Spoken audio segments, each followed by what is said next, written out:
Hey, everybody, welcome back to the Infuse Your Future podcast, where we bring together people and ideas who make the world a better place. I'm your host, Carla Pursnani. Let's head into today's episode. I'm excited to announce my guest today, Sabrina Trobak. She's from Northern BC, Canada, and is a counselor and an author. And she has a book called Not Good Enough, Understanding Your Core Belief and Anxiety. Hi, Sabrina. Welcome to the show. Glad to have you here. Hi, thanks for having me. I'm excited to be here today. Why don't you tell us a little bit about yourself? Sure. So, grown up most of my life in Fort St. John, BC. I was a teacher for over 20 years, mostly a learning assistant teacher. Then, towards the end of my career, was a vice principal and a school counselor. And at the end of my school counseling kind of years, I went to a workshop on understanding suicide. And it was presented by a man named Tony Martins. And at the end of the 3-day workshop, I just thought, this is what I need to do. So he put his contact information up at the end of the workshop. So I started contacting him. And after about a year, he agreed to teach me my model of his model of therapy.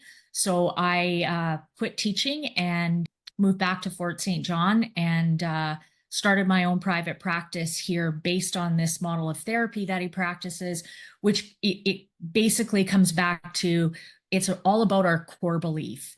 And so it's looking at things from a bit of a different perspective instead of just focusing on the symptoms like anxiety, depression, insomnia, gambling, alcohol. It's looking at a deeper level, looking at that core belief piece. And within about 6 months of starting my business, I've had a waiting list, and I started in 2010. So I decided I need to do something because I hate having to tell people, sorry, I've got a 1.5 year waiting list. There's nothing I can really do for you. So that's where the book came into play. I decided to write a book. Never ever thought I'd be a writer. Took about 7 years off and on of working on the book and got it published. And so now I can at least offer something to people who maybe can't afford counseling or have waiting lists or don't have access. Gives them a resource they can use to help them kind of sort through some of the things that they're going on, help them manage and understand their anxiety and maybe a bit of a different way in looking at it from that core belief perspective. That's so great. I know anxiety can really bring you to your knees. Mm-hmm. And it's so Mm-hmm. true. It's really about the core belief. Yeah, for sure.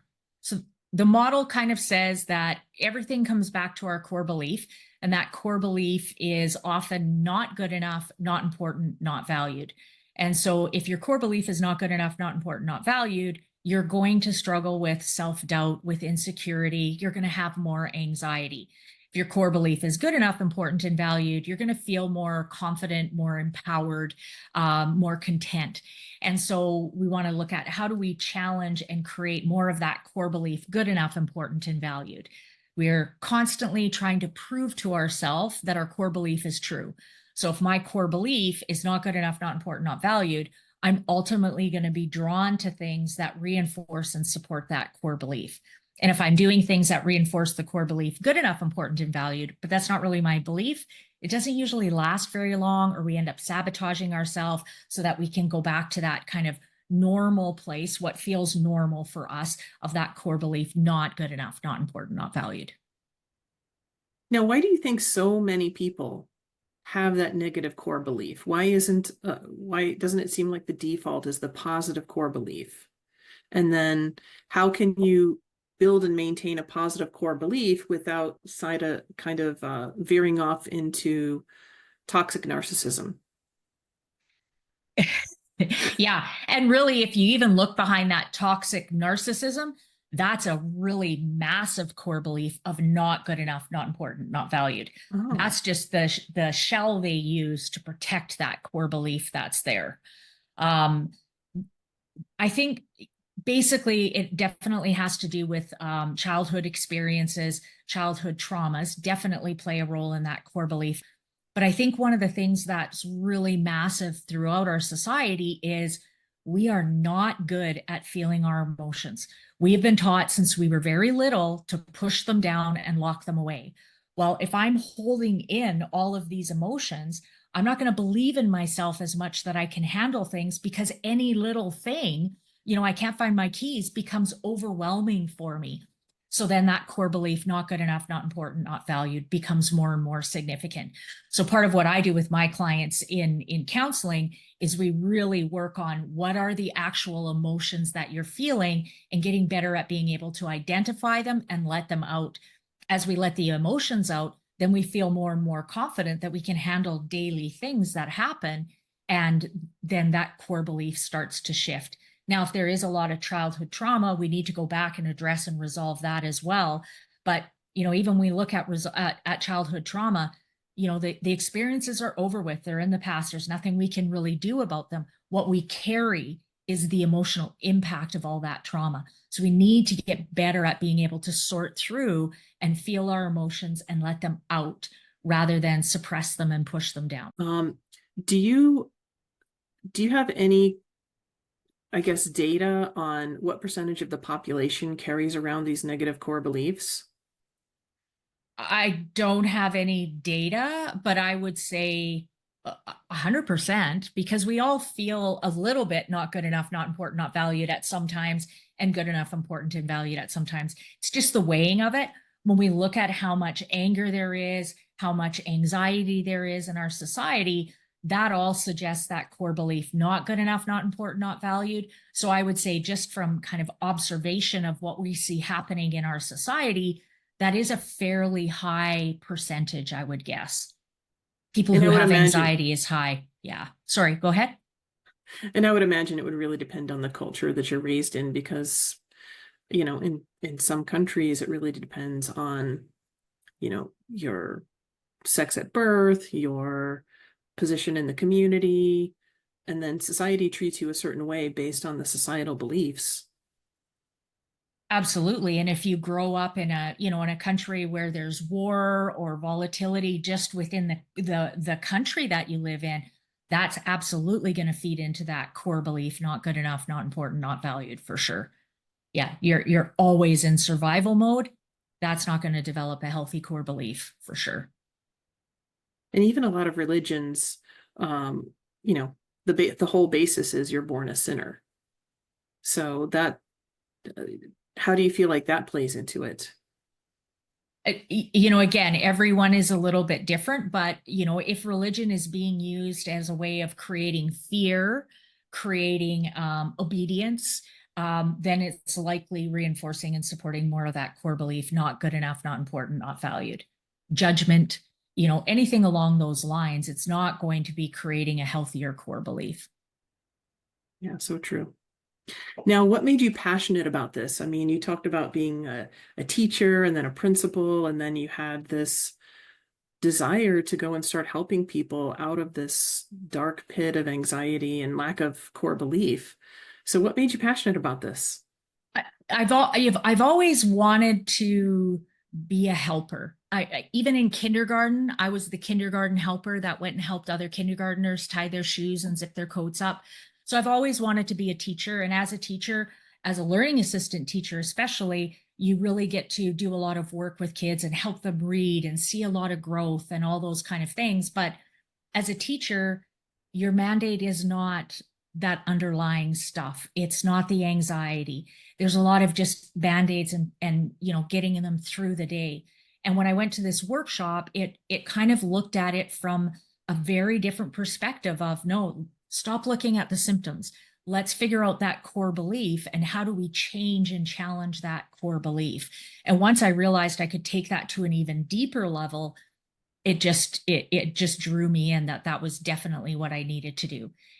I love teaching, and that's part of why I still like counseling, is because even as a counselor, there's a lot of teaching that I'm doing with my clients where we're looking at and exploring and understanding things in a different way. So I still am teaching. I love teaching, but I just was able to see that I could do something in a bit of a different way. Teaching is unfortunately a lot of, band-aids, just help them get through the day. But then ultimately they go back to their environments. There's the chaos. There's, whatever is going on at home, come back to the school the next day and you're starting all over again. Whereas with this approach, it's very different. I do work with kids, but I'll only work with kids if I'm working with the adults as well.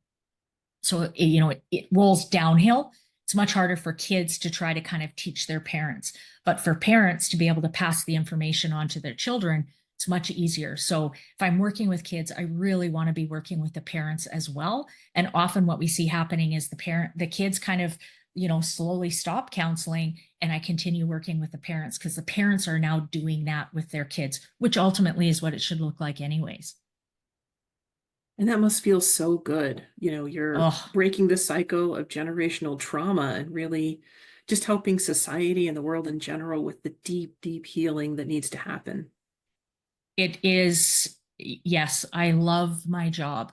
I absolutely love seeing people, get that light bulb moment, make those connections, feeling more happy, understanding what's going on for them, managing their anxiety in a very different way.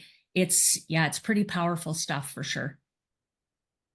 And I love hearing when people are trying to learn all this and change their things, especially before they have kids or while they have kids, so that they don't pass down the same things that they had to endure when they were kids.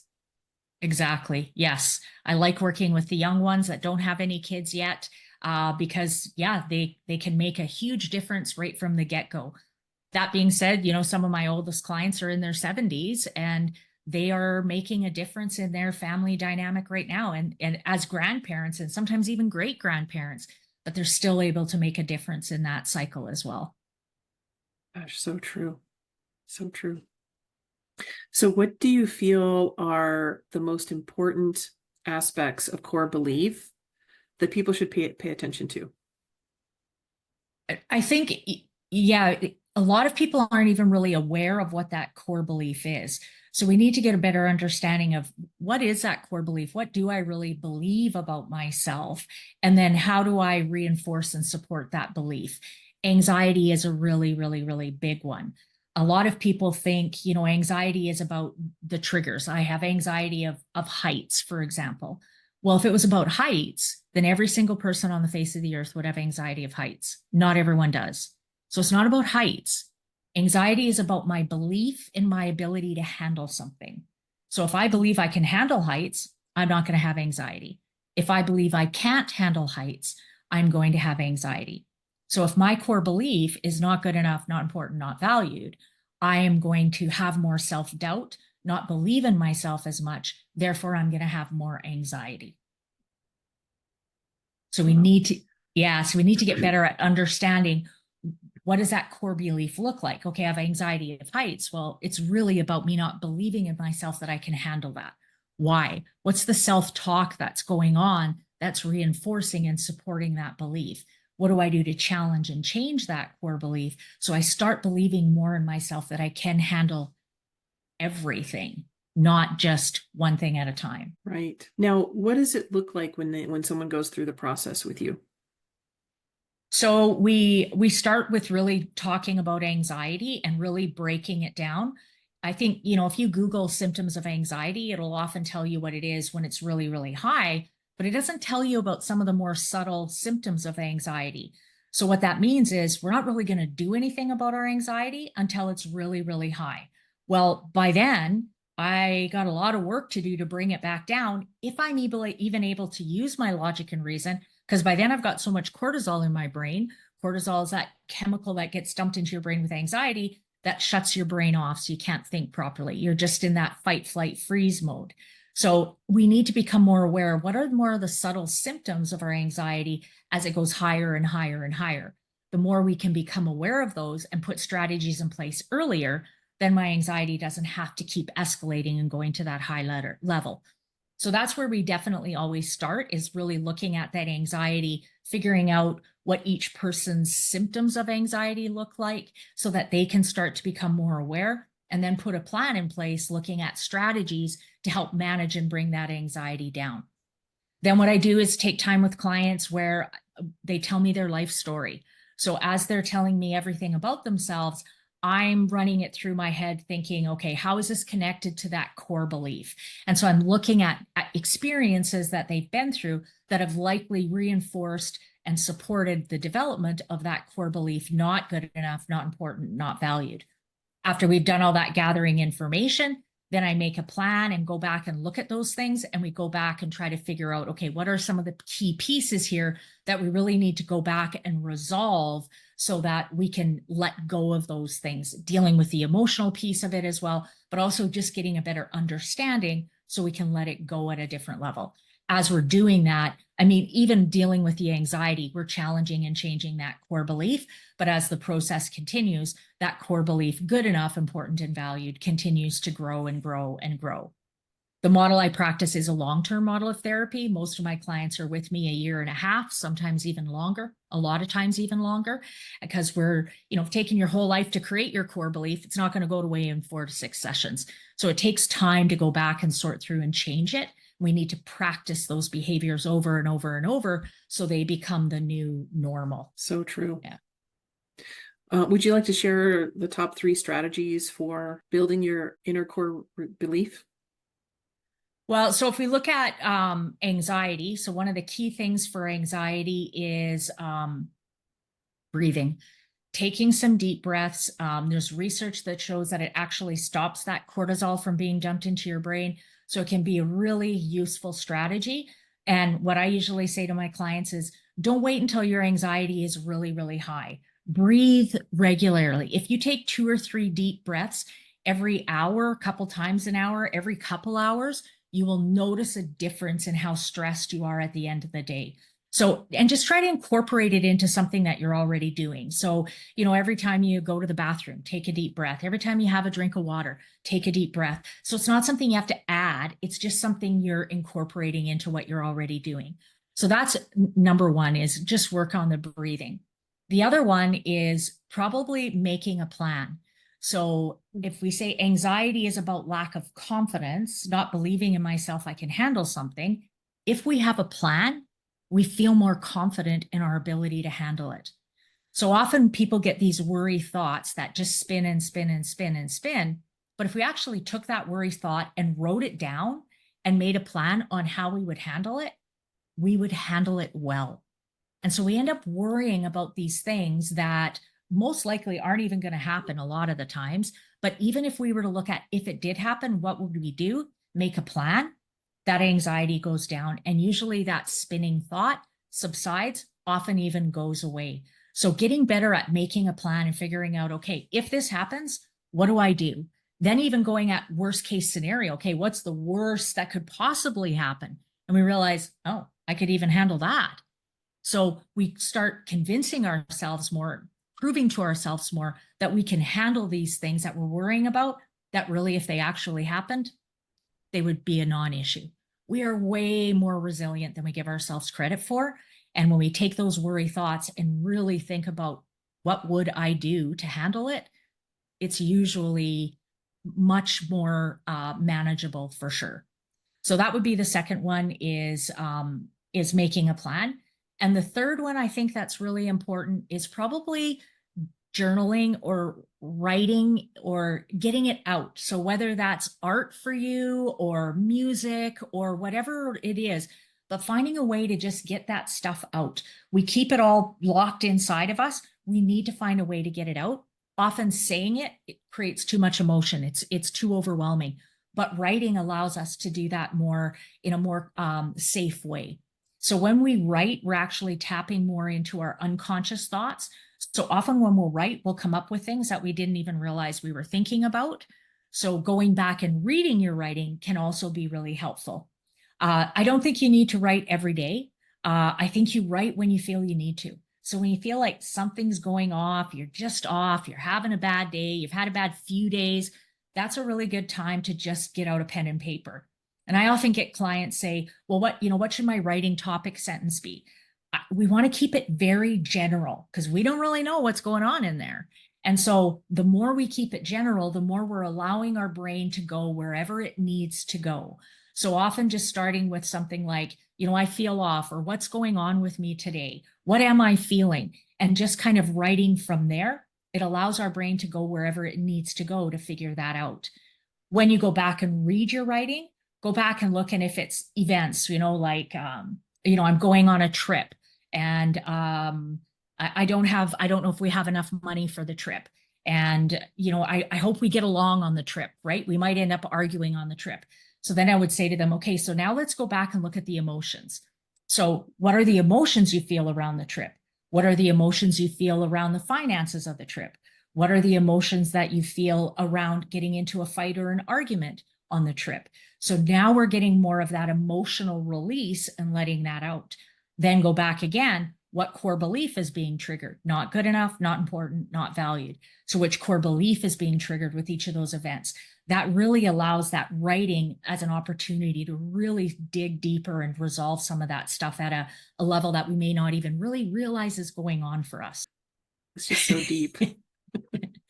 Do you have any transformational stories that you'd be able to share? I would say, like, the vast majority of my clients come in feeling very stuck, very lost, very unhappy, and they find themselves through the journey of the counseling, and they get to a place where, our end goal is ultimately contentment, just feeling content. If I believe I'm good enough, important, and valued, I don't have to worry about anything, because whatever comes up, I believe in myself, I can handle it. So most of my clients that continue and make it to the end, that's often where they get, is to that place of just feeling content. For me personally, when I started this, you got to practice what you preach, for sure. And so when I was learning the model of therapy, I was also applying a lot of it to myself and realizing that, I thought I was doing pretty good. I thought, I don't really have that much anxiety. I'm pretty good at feeling my emotions. Not so much. Didn't like to feel lonely, vulnerable, rejection, abandoned, powerless. So getting better at being able to feel those emotions and realize that, yeah, they may not feel comfortable when I'm actually feeling them, but when I get to the other side, it feels better. I'm going to feel things that I never even really realized that I could feel as I get better. So many times the emotion comes up and we just stop dead in our tracks and don't push through that emotion. The end goal of this counseling isn't that you don't feel emotion. It's that you don't let emotions stop you. You just realize, oh, there's fear, there's vulnerability. Okay, let's move through it and get to the other side of it. Then the doors open all over the place for you. And I would imagine that the feeling in your body is just so much more amazing. From my understanding, people that go through childhood trauma or any kind of trauma, they can become emotionally numb. They can become like robots. They can be just so tense that they're basically just walking around like they're a zombie, just going through the motions. And that can't feel good. So when you're able to release all that and be in the world and feel good about it, I think that's priceless. It is. And I'll often say to my clients, I can't tell you what it's going to feel like at the end because you have nothing to compare it to. And then when we get to the end, they say, you're right. I would have never known this is what I could feel like at the end here. But it's true, like an anxious body is a tense body. And then what do we do to push those emotions down? Numbing it. What does that look like? Is it marijuana? Is it alcohol? Is it drugs? Is it gambling? Is it, thoughts of suicide, even OCD? If my brain is busy counting all these things, obsessing over all these things, I don't have to really sort through and feel what's going on inside. So the better we get at being able to deal with ourselves and figure out who we are, then we can start to heal in a much deeper way.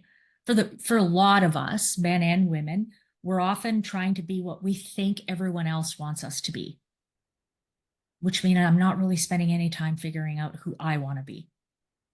Once we let that go and really stop and focus on who I want to be, then we can move forward. When I went through this process, I thought, I'd lost myself. I was married, I had separated, had 2 kids, was a teacher, working on my master's. I thought I lost myself. What I realized is I'd never actually found myself to begin with. I didn't know who I was to start off with.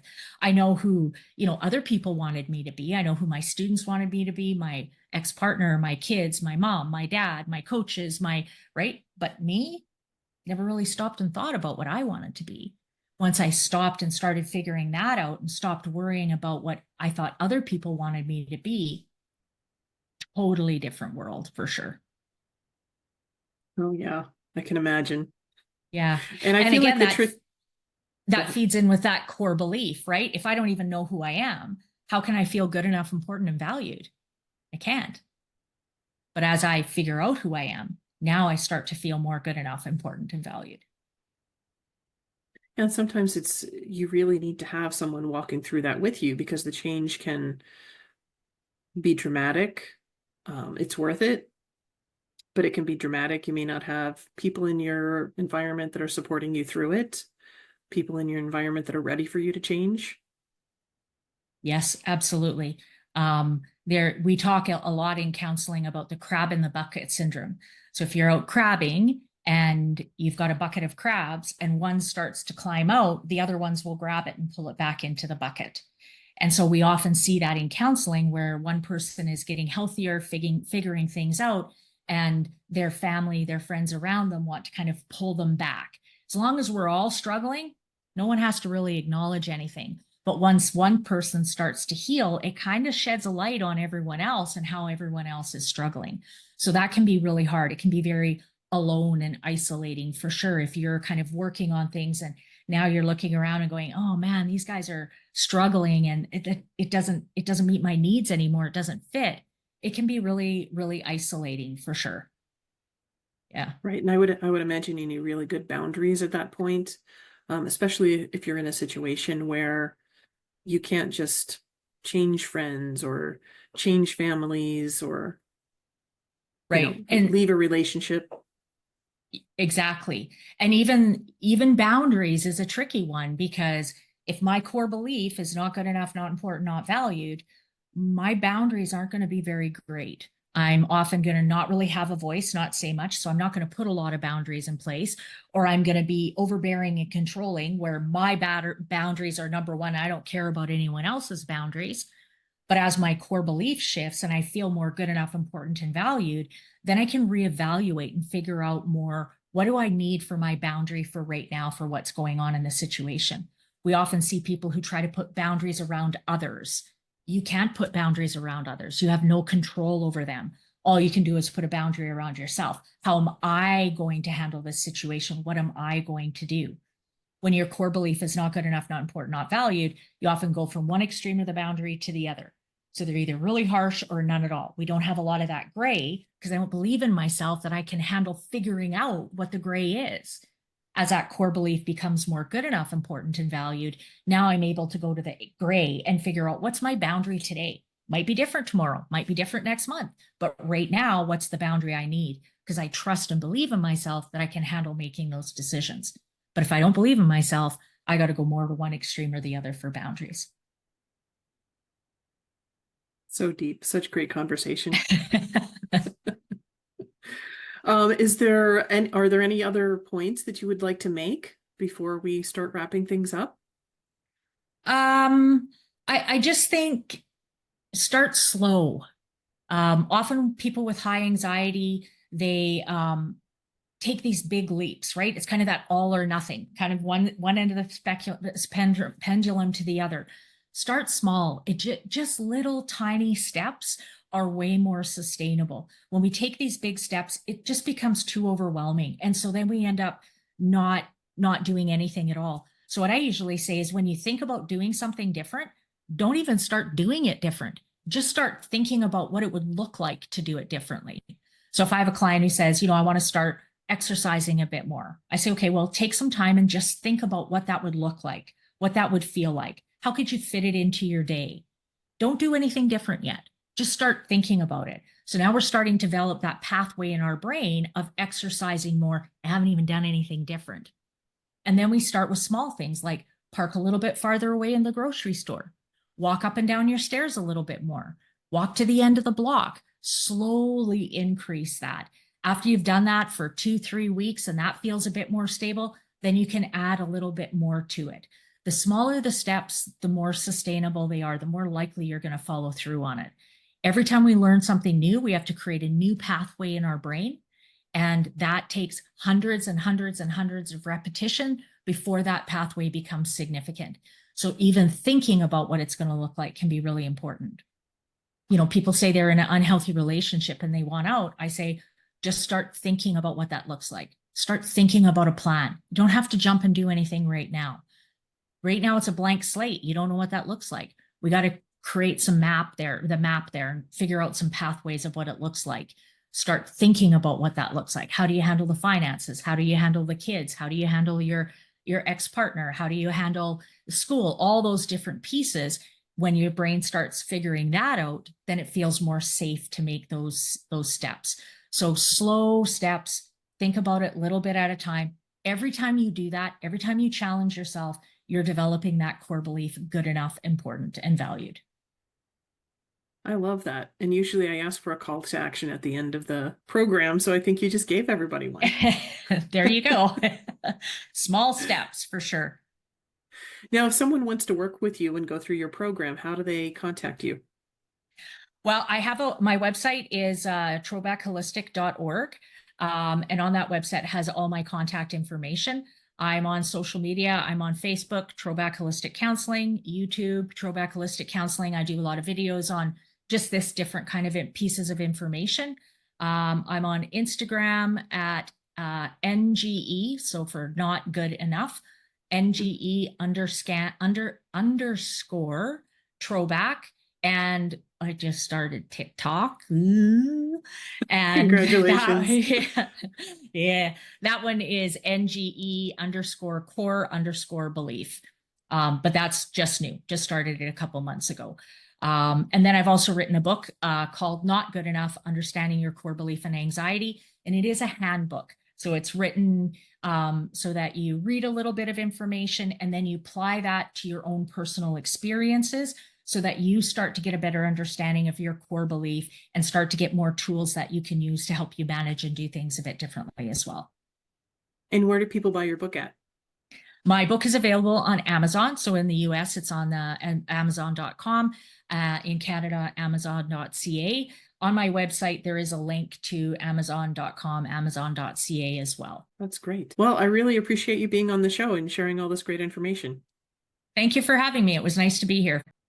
All right, thanks for listening, and I hope you really enjoyed today's episode. I would love it if you clicked like or subscribe and even share this episode with someone else that you think might enjoy it. Have a great day.